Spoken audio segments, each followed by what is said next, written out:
What if the food you believed was keeping you sharp was quietly taking pieces of your memory away?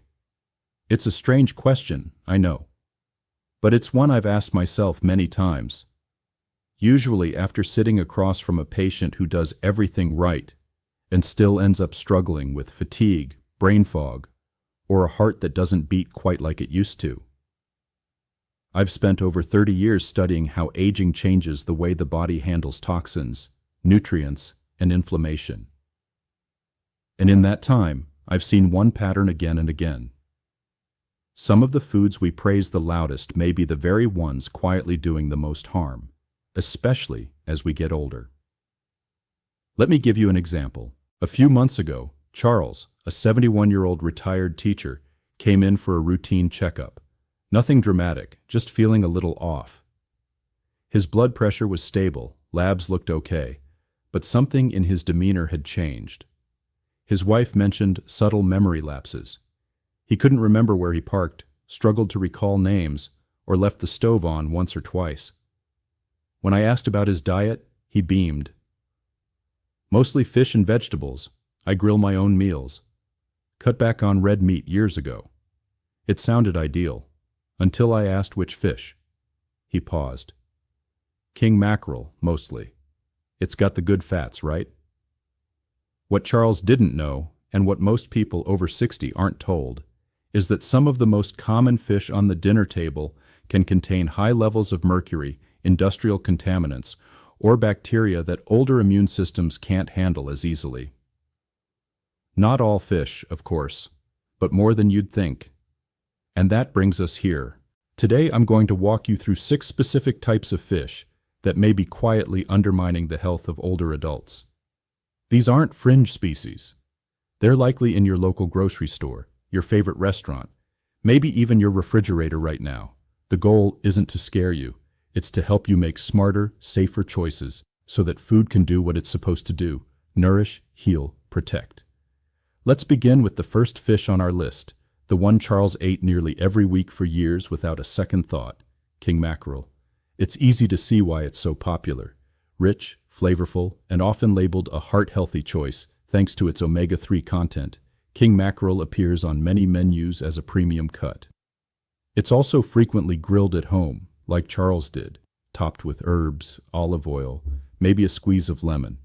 The kind of dish that looks and smells like health.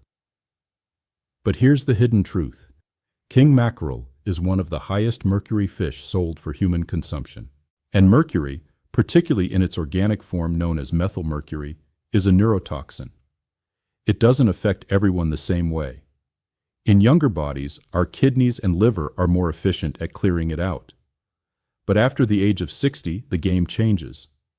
The body's detoxification systems naturally slow down. The blood-brain barrier becomes more permeable. And small, repeated exposures to mercury can start to accumulate silently, building up over weeks, months, even years. In Charles's case, the effects crept in gradually. It wasn't dramatic, it never is. At first, he simply forgot names or misplaced his glasses more often. Then came the hesitation while speaking, the pauses mid-sentence, the tremble in his hand when holding a coffee cup. He assumed it was just aging. But here's what the research tells us. Even low to moderate mercury exposure in older adults is linked to measurable declines in memory, concentration, and motor coordination. Studies from neurology clinics and aging research centers show that seniors with higher mercury burdens perform worse on cognitive tests and report more symptoms of brain fog, depression, and sleep disturbances. And king mackerel is consistently near the top of the mercury charts. To make things more confusing, many people, like Charles, mistake it for Atlantic mackerel, which is an entirely different story. Atlantic mackerel is smaller, lives shorter lives, and contains dramatically lower levels of mercury. It's actually one of the safest fish for older adults and still offers those beneficial omega-3s without the toxin load. But when you see mackerel on a label or menu, the distinction isn't always clear. And that's where the risk hides, in the gaps between perception and reality. So what do we do about it? The solution isn't to avoid all fish. That would be throwing out the baby with the bathwater. Instead, we focus on smarter substitutions. If you enjoy the richness and nutritional profile of mackerel, try wild-caught salmon instead. Or sardines, which are small, low on the food chain, and packed with clean omega-3s, calcium, and vitamin D, perfect for aging bones and joints. I've had patients who made just this one switch, replacing king mackerel with sardines or wild salmon, and within months they reported improved energy, better sleep, and even greater clarity in thought. Was it only the mercury? Not entirely. But lowering the toxic burden in a body already working harder with age is never a bad idea. Let me also be clear. Mercury poisoning from fish isn't some rare sensationalized event. It's chronic, low-grade exposure that causes real harm over time, especially when the fish in question is eaten regularly, as it often is by health-conscious seniors. That's why king mackerel earns its place at the top of this list. Not because it's the worst fish in the world, but because it's deceptively trusted by people who are trying to do the right thing. And for older adults, that misplaced trust could come at a cost. One memory, one forgotten appointment, one missed heartbeat at a time. Let's not let that happen. Next, tilefish. It doesn't always come with a warning label. In fact, tilefish is one of the few entries on this list that often reaches your plate without ever being named. At restaurants, especially upscale ones, it's frequently served under the broad description of white fish or catch of the day.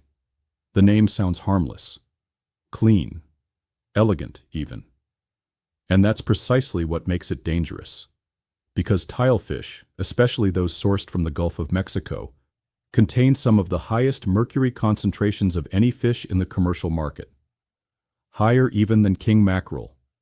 And for older adults, that's a serious concern. I remember a patient named Evelyn, 67 years old. Active, cheerful, and a regular at her church's monthly community dinner. She came in complaining of unusual tingling in her fingertips and toes. Not sharp pain, not numbness, just a persistent sensation, like her nerves were on edge. We ran the usual tests: glucose, B12, thyroid, all normal.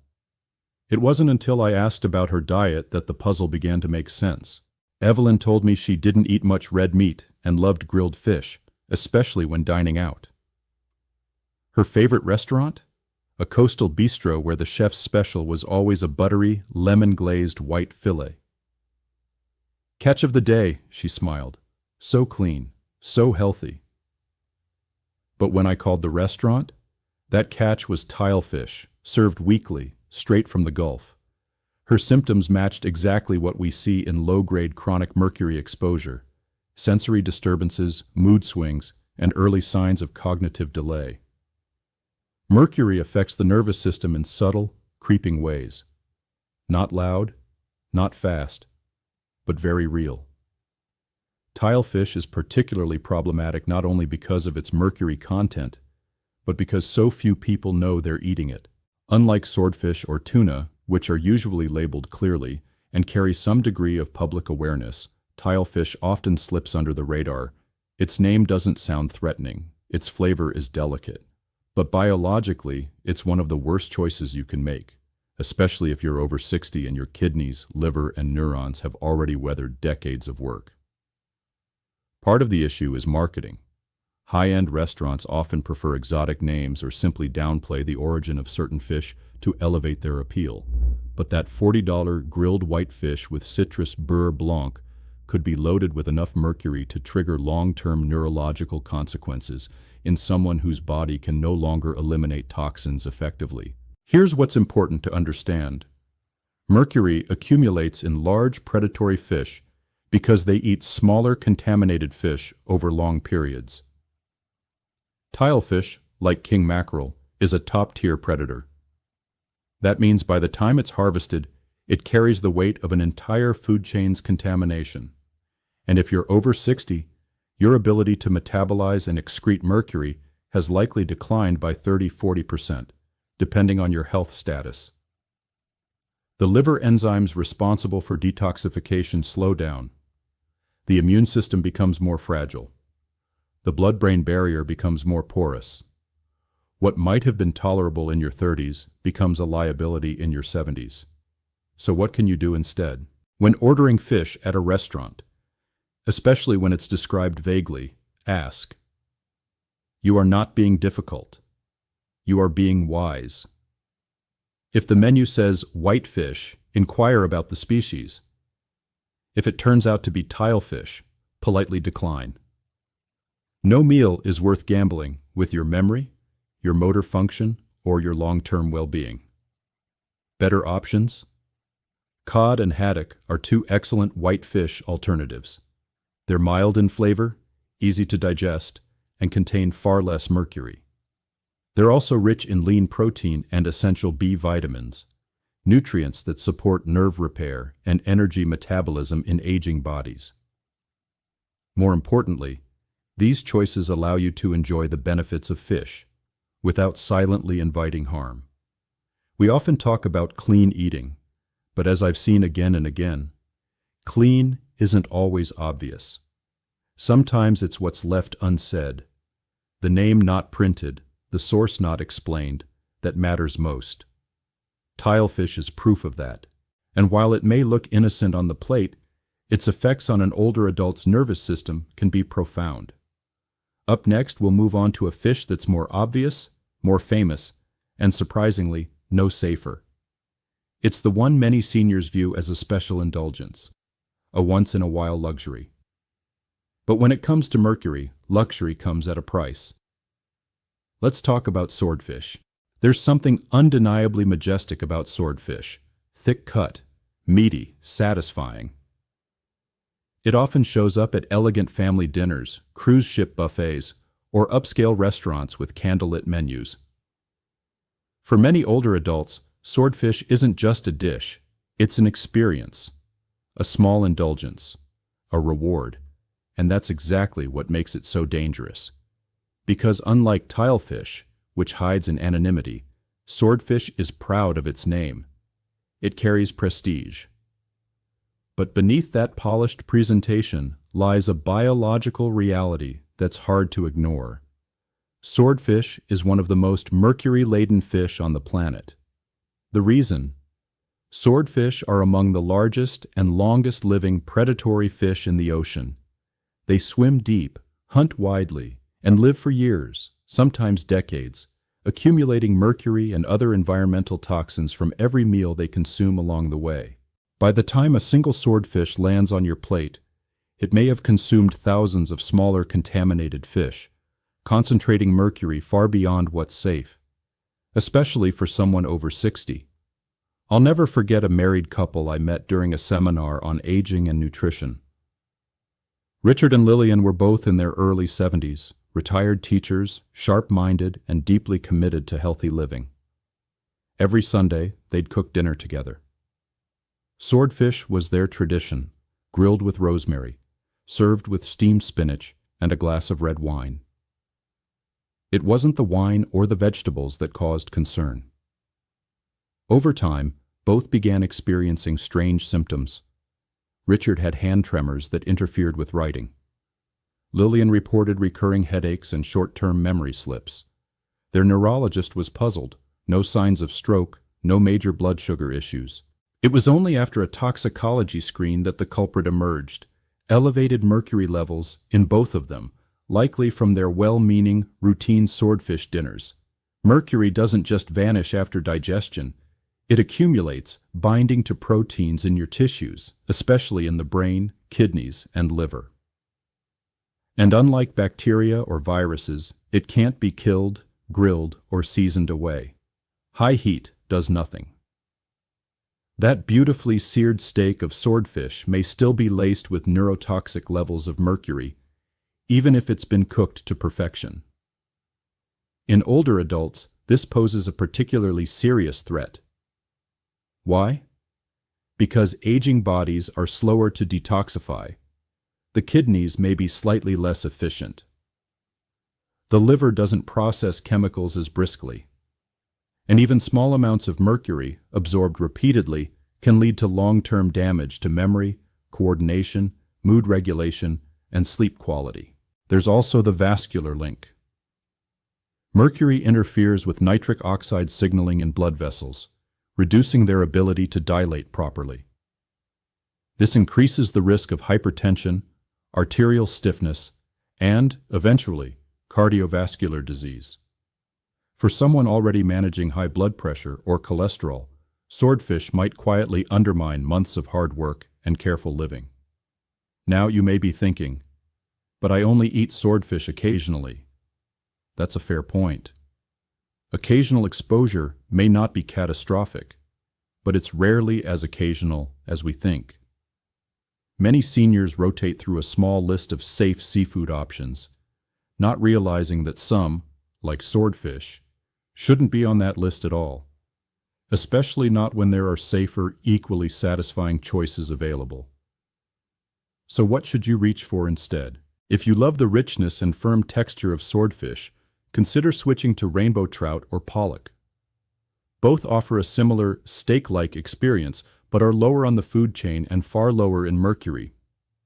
They're also easier to digest, and they cook beautifully with herbs, lemon, or light marinades. Rainbow trout, in particular, is a standout for older adults.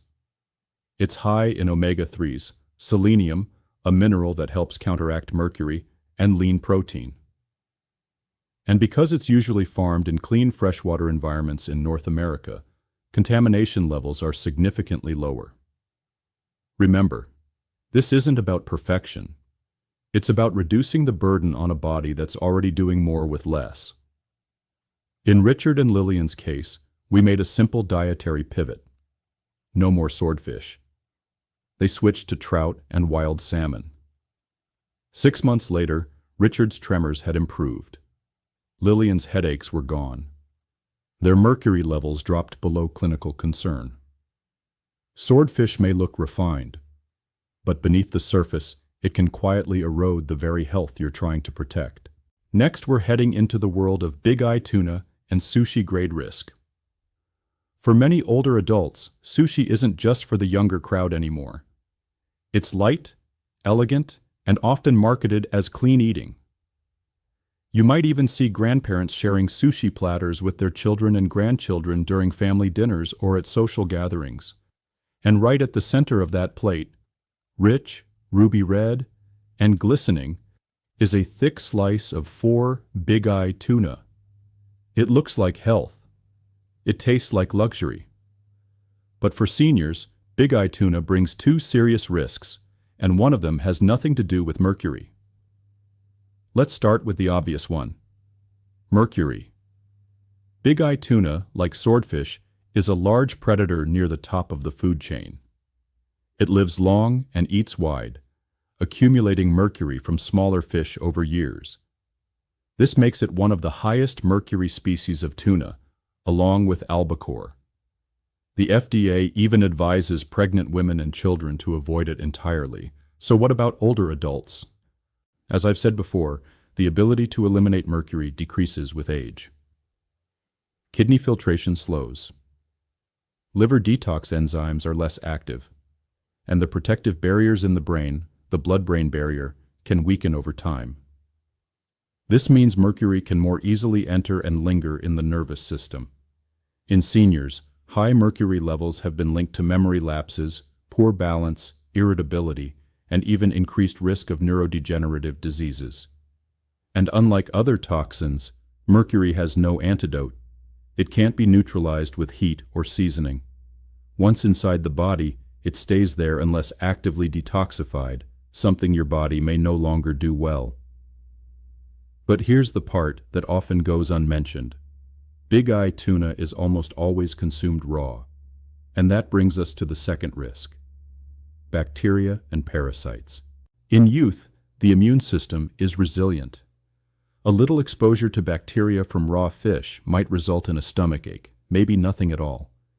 But in older adults, especially those with underlying conditions like diabetes, autoimmune disorders, or compromised gut health, even a mild infection can escalate quickly.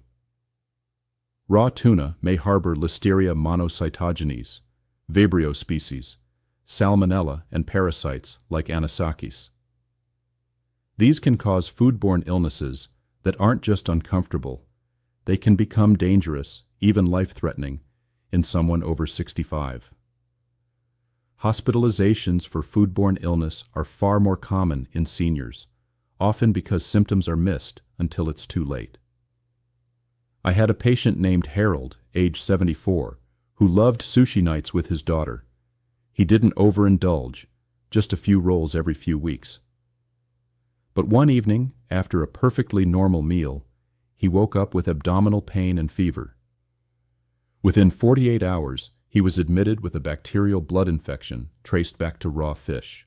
He recovered, thankfully, but the message was clear. For seniors, raw seafood is no longer low risk. It's also worth noting that not all tuna is the same. Canned skipjack tuna, often labeled as light tuna, is far lower in mercury than big eye or albacore. It's also usually cooked, eliminating bacterial risk. So what's the safer route for seniors who enjoy tuna? Here's what I recommend in my clinic. Choose light canned tuna, not white albacore or big eye. Stick to cooked preparations over raw. Limit tuna intake to no more than 2 servings per week if you're over 60. Pair tuna meals with antioxidant-rich foods like leafy greens and citrus to support detox pathways. You're not giving up tuna. You're just eating it wisely. For those who enjoy sushi, consider cooked options like tamago, egg, cooked shrimp, ebi, or vegetable rolls. They satisfy the same craving without the bacterial load or mercury exposure. It's a common misunderstanding that anything labeled sushi equals healthy. The truth is, sushi-grade tuna may look elegant and expensive, but for aging bodies, the price may be paid in more than dollars. Big eye tuna earns its place on this list not just because of what it contains, but because of how it's served and the false sense of security it creates.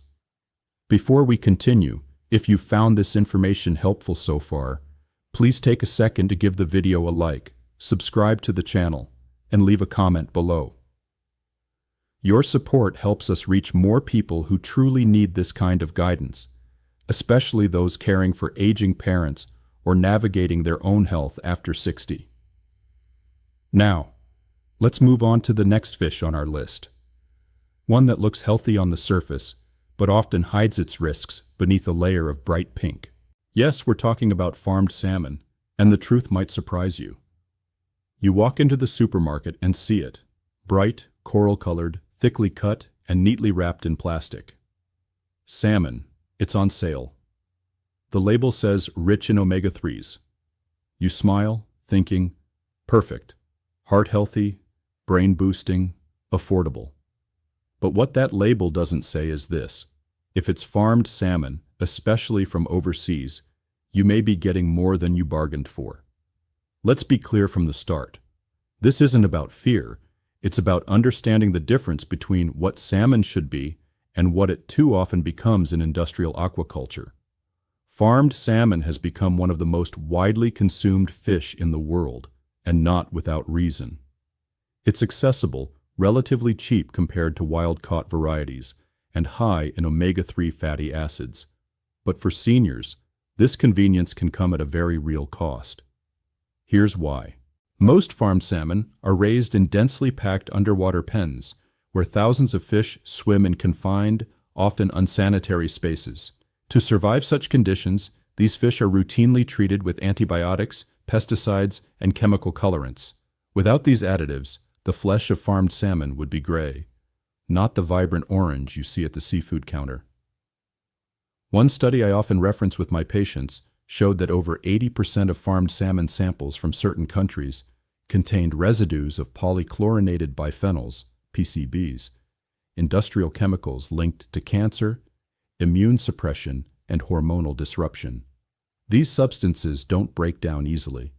They store in fat, circulate in the blood, and over time, quietly damage organs that are already under stress in older adults.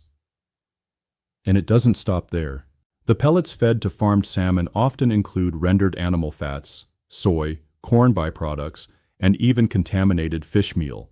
These feeds can be tainted with dioxins, a class of environmental pollutants that the World Health Organization classifies as highly toxic, with long-term exposure associated with inflammation, arthritis flares, cardiovascular strain, and immune system breakdown. I once worked with a 69-year-old woman named Teresa. She switched to eating salmon 3 times a week to help with joint pain and cholesterol. But instead of improvement, her fatigue worsened.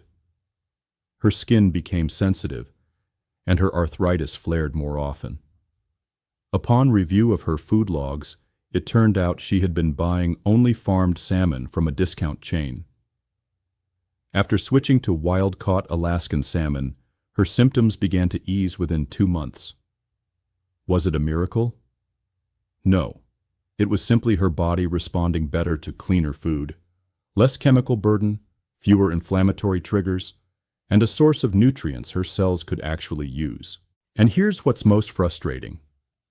Many consumers don't know there's a difference. They hear salmon and think good, but not all salmon are created equal. So how can you tell the difference? Look for the label wild-caught Alaskan or Pacific wild salmon. These fish are typically harvested from cleaner waters and don't require artificial coloring or antibiotics.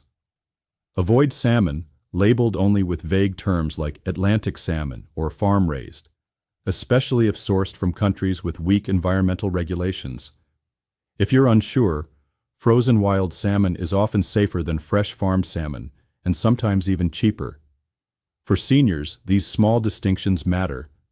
The aging immune system doesn't need more to fight off. The liver and kidneys don't need more toxins to process. What your body needs is support. And that starts with cleaner, smarter food choices. And yes, wild-caught salmon costs more, but the real cost is in the long-term consequences of regular exposure to hidden contaminants. Medical bills, fatigue, a weakened heart. These aren't things you can see on the label, but they're written into the body over time. If salmon is part of your regular diet, and for many seniors it is, it's worth making the upgrade. Not out of fear, but out of respect for the health you've worked a lifetime to build. Next, catfish. There's a special kind of nostalgia that comes with fried catfish. For many older adults, it brings back memories of home-cooked meals, Sunday lunches, or summer fish fries, with neighbors gathered around picnic tables. It's not fancy, it's not exotic, but it's comfort food in the truest sense of the word. And that's what makes this one so hard to talk about. Because imported catfish, particularly those from certain parts of Southeast Asia, isn't just a budget-friendly option. It's also one of the least regulated, most chemically exposed fish sold in markets today. And for seniors, it can quietly become a source of chronic harm. Here's the reality behind the crispy exterior. Much of the catfish sold at low-cost grocery chains or served in diners is not raised in the U.S. It's often imported from Vietnam, China, or Thailand, where aquaculture regulations may fall short of food safety standards upheld in countries like the United States, Canada, or the EU. In these large-scale fish farms, catfish are commonly raised in crowded, muddy ponds with minimal oversight. To prevent disease in such tight quarters, farmers may use antibiotics, antifungals, and chemical disinfectants, some of which are banned in the U.S. because of links to antibiotic resistance and long-term health risks. I've seen what this can lead to in practice. A man in his late 60s, let's call him Mr. Bennett, came into the clinic complaining of bloating, frequent stomach discomfort, and occasional low-grade fevers. He assumed it was his medications, but nothing new had changed, except one thing. His daughter had recently moved in and started preparing fried catfish twice a week to save money on groceries. It turned out that the catfish was imported, purchased in bulk, and never clearly labeled by source. After some dietary changes and lab testing, his symptoms began to improve. No prescriptions needed, just cleaner, safer food. Here's why this matters more as you age. The immune system weakens with time, a concept known as immunosenescence. Seniors are less able to fight off new bacterial strains, especially those that are antibiotic resistant. A mild foodborne infection in a 30-year-old might mean 24 hours of discomfort. But in someone over 65? It could mean a trip to the ER or worse. In addition, the gut lining thins, making it more susceptible to inflammation from foreign chemicals. And if you're already dealing with digestive issues, diabetes, or weakened kidneys, the impact of contaminated or chemically treated fish is amplified even more. So how can you enjoy catfish without the risk? The key isn't giving it up, it's choosing the right source. Look for U.S. farmed catfish, which are held to much higher safety standards. States like Mississippi and Alabama have long traditions of aquaculture with strict quality control. If buying frozen, check the label for the country of origin. If it simply says product of multiple countries or avoids origin details, that's a red flag. Always cook catfish fully through. Especially for seniors, undercooked catfish can be a recipe for bacterial contamination. Also, be cautious of restaurant catfish, particularly in buffet or fast food settings, where imported fish is more commonly used due to price. The truth is, the price tag doesn't tell the full story. A cheap meal today could cost your body tomorrow, whether through inflammation, chronic fatigue, or a gut infection your immune system can't easily shake off. And for something meant to bring comfort, that's far from comforting. Catfish doesn't have to go away, but it does have to evolve, because comfort food should never come at the cost of your health. Now that we've walked through all 6 fish that older adults should be cautious about, you might be thinking, so what's left? Do I need to give up seafood altogether? Not at all. The goal here isn't fear, it's clarity. You don't have to eliminate fish from your life. You just have to choose the ones that support your body rather than burden it. And fortunately, there are safer, affordable, and highly nutritious options that still deliver all the benefits you're looking for, without the toxins, chemicals, or hidden risks. Here are some of the best alternatives I recommend to my patients over 60, wild-caught salmon, especially from Alaska. Unlike farmed salmon, wild-caught varieties are naturally pink due to their diet, not artificial dye. They're high in omega-3s, low in contaminants, and rich in selenium, an antioxidant that helps counteract mercury exposure from other sources. Sardines. These tiny fish are low on the food chain, which means they accumulate very little mercury. They're also packed with calcium from the bones, vitamin D, B12, and anti-inflammatory fats. Canned sardines in olive oil make a simple and heart-healthy meal, especially for seniors with bone or joint concerns. Atlantic mackerel, not king mackerel. Don't confuse them. Atlantic mackerel is smaller, cleaner, and much safer. It offers all the omega-3 benefits of king mackerel without the heavy metal load. Rainbow trout. Mild in flavor and easy to cook, rainbow trout is another excellent choice. Most trout sold in the U.S. is farm-raised under strict regulations, making it low in mercury and safe for regular consumption. Canned light tuna, skipjack. If you love tuna, go for the light canned kind, usually skipjack tuna. It's lower in mercury than albacore or big eye, and when consumed in moderation, 1 to 2 servings per week, it can safely remain part of your diet. Build a simple seafood rotation for the week. For example, Monday, grilled trout. Wednesday, sardines on whole grain toast. Friday, wild salmon baked with herbs. With just a few swaps, you can protect your brain, support your heart, and preserve energy, without giving up the joy of a good fish dish. We've now explored 6 types of fish that may quietly undermine your health, along with safer alternatives that respect the changing needs of your body after 60. But the heart of this conversation isn't really about fish. It's about the quiet, daily choices we make. What goes in the shopping cart, what we serve at dinner, what we offer to those we love. These decisions might feel small, but over time, they shape how we think, how we move, and how long we stay independent. For older adults, those aren't minor details. They're the difference between thriving and simply coping. I've met many people who meant well. They swapped red meat for fish, picked salmon over sausage, chose bulk catfish to stretch the budget. Their intentions were good, but the information they were relying on was outdated or incomplete. And in health, even small misunderstandings can have long-term consequences. That's why these discussions matter. This isn't about fear or restriction. It's about gaining clarity and choosing wisely based on what your body needs now, not what worked decades ago. Our bodies change. Our understanding of nutrition evolves. So must our habits. If you've made it this far, consider taking just one small step. Maybe it's double-checking the source of your seafood. Maybe it's having a simple talk with your partner or parent. It doesn't take much to shift a routine, but that shift could protect memory, heart function, or energy in ways you might not see right away, but will feel over time. Health after 60 isn't about overhauling everything.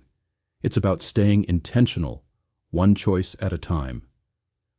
And if you found this helpful, don't forget to like this video, subscribe to our channel, and leave a comment below with the change you're planning to make. Your story might be the insight someone else needs. Here's to smarter meals and stronger years ahead.